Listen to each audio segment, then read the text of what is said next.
E a fé, ela precisa vislumbrar aquilo que Deus tem declarado. Em agosto de 2011, Kelly e eu fizemos uma viagem para a Índia. 2 domingos atrás, o Naya da Missão Adore estava aqui. E ele tinha nos convidado, né, para conhecer de perto o trabalho. Nós iríamos ministrar em várias das igrejas que eles tinham plantado e estabelecido. Kelly iria me acompanhar, não apenas pelo tempo e o tamanho da viagem. Ela também, né, havia se disposto a ajudar com a expertise dela na área de pedagogia, qualquer coisa que a escola lá precisasse. E a gente programou isso com o tempo. Mas à medida que foi chegando a data, eu lembro que eu comecei a vislumbrar a impossibilidade.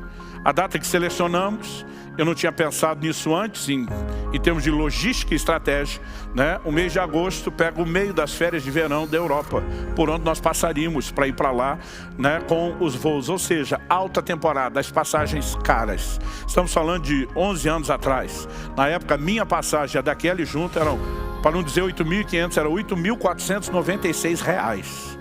E eu lembro que a gente estava se aproximando algo entre 2 a 1 mês antes do evento. E o Naya me liga, e aí, você vem ou não vem? Falei, amigo, eu não sei se eu vou. Disse, por que não? Eu falei, cara, as passagens estão muito caras, eu não tenho recurso, a coisa não clareou até agora, eu acho melhor a gente deixar para mais para frente. E eu lembro de uma atitude dele que me provocou. Eu não sei dizer se mexeu com meus brios, se me irritou, o que foi que aconteceu. Mas ele falou assim, meu amigo, se Deus falar para você não vir, ótimo, obedeça a Ele, está na paz. Mas se Deus não está falando para você não vir, você vai se curvar diante de uma circunstância, você que é o cara que prega a fé, que já viu tanto milagre. Ele disse, se você tiver uma palavra de Deus para não vir, não venha. Agora, se você não tiver, não seja covarde. Aí eu fui falar com Deus, com raiva dele. Fala logo que não é para eu ir, para eu esfregar na cara dele. Ou seja, eu não estava esperando o que aconteceu. Não era uma predisposição emocional. Essa altura do campeonato eu já nem queria ir, nem gostei do jeito que ele falou comigo. Mas o Espírito Santo diz, eu coloquei no seu coração fazer a viagem. Eu abri a porta. Eu não te ofereci nenhum motivo para que você não vá. Eu falei para Deus, eu não tenho dinheiro da passagem. Ele diz, planejamento financeiro você faz quando for as suas viagens de família. Quando eu te mandar ir, você me obedece. Quando ele falou isso, eu surtei, eu enlouqueci. Eu na hora falei, valeu. Passei a mão no telefone, liguei para a agência que tinha feito os orçamentos. Falei, emite as passagens no cartão. Quer que parcela à vista? Manda para o vencimento. Falei para Deus, agora o problema é seu. Eu falei, tem mais, eu não vou te ajudar.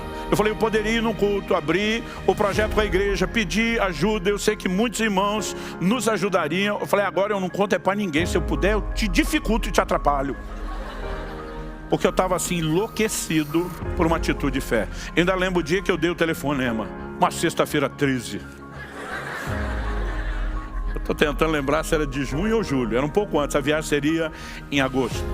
E eu lembro que uma semana depois, sexta-feira do dia 20, eu fui pregar numa outra cidade, num outro estado. No final do culto, um irmão me procura, falou, pastor, eu não sou dessa cidade, apesar de ser do estado. Eu vim algumas horas de distância, porque queria te ouvir pregar, te acompanho pela internet.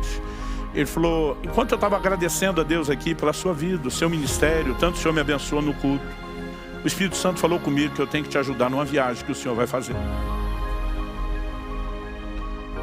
Ele falou, tem alguma viagem que o Senhor vai fazer que precisa de ajuda? Eu falei, não preciso de ajuda nenhuma.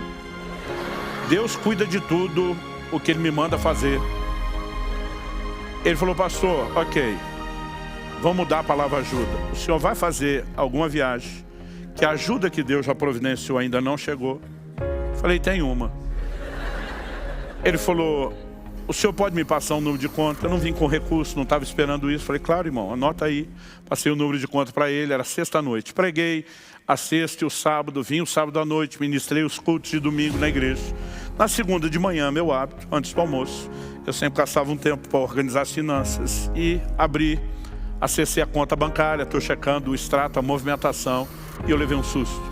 Porque havia entrado um crédito, uma transferência de R$ 8.490. Lembra que as passagens eram 8.496. Eu comecei a rir. Kelly, preparando o almoço, falou, o que é que você está rindo? Falei, amor, sabe os 8.496 da viagem? Eu tinha contado a história para ela que eu tinha mandado emitir. Ela falou, sei. Falei, alguém fez uma transferência de 8.490. Nós só vamos pagar R$ 6. Quando eu falo isso, meus filhos estavam chegando da escola e o Israel, o mais velho, ouviu. Falou, não pai, R$6, deixa comigo. Ele tirou dinheiro do lanche. Falou, eu oferto pro senhor. Eu falei, filho, não faz isso. Oferta só 5 pro papai, deixa o papai pagar 1 para dizer que eu tive alguma participação nessa viagem. E a gente estava brincando com isso, né? Eu já tinha checado o código do depósito, que a agência era daquela cidade, daquela pessoa, que não conhecia ninguém lá. Então eu imaginei que tinha sido aquela pessoa. A gente estava brincando ainda com o assunto, o telefone toca. Eu atendo, era o irmão que fez o depósito. Falou, pastor, desculpa te ligar, eu só queria saber, o senhor já checou a conta? Eu falei, já. Ele falou, bom, se o senhor já viu que o crédito entrou, só me satisfaça a minha curiosidade. Ele perguntou assim, acertei o valor? O valor das suas passagens? Eu falei, olha, na verdade você errou por pouco. Ele falou, quanto eram as passagens? Eu falei, 8.496, você mandou 8.490. Ele falou, é que Deus me disse que não chegava em 8.500. Então arredondei para 8.490. Eu falei, a próxima arredonda para 8.499. Aí tu não é? Estava só brincando com ele. Ele falou, pastor, o povo da cidade onde o senhor foi vender os livros deve ter te informado que alguém deixou R$10 do troco de oferta. Eu falei, informaram. Ele disse, fui eu. Minha margem de erro estava nos 10. Foi, na verdade, não arredondei para 8.499, arredondei para 8.500. Preferi que o senhor ficasse com a sobra do que faltasse alguma coisa. Eu falei para meu filho, toma os 5 de volta. Sabe, quando você tem uma palavra de Deus, então antes de ter a palavra de Deus, eu não queria nem saber de fazer a viagem. Eu não estou querendo te dizer, querido, que toda hora que me dá na telha viajar, eu sou o cara que vai lá viver milagre. Eu orei 19 anos antes de Deus me dar minha primeira ida a Israel.